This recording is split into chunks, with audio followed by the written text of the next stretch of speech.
I get it back by an Antonito. What is your name? Rush Sharp.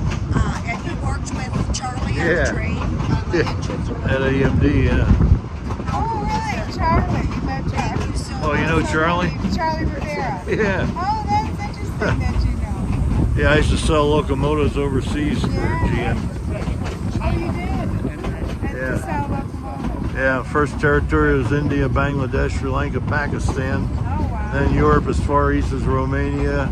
Yeah. Israel for a couple years, Venezuela, Colombia, Ecuador, and Peru for a couple years.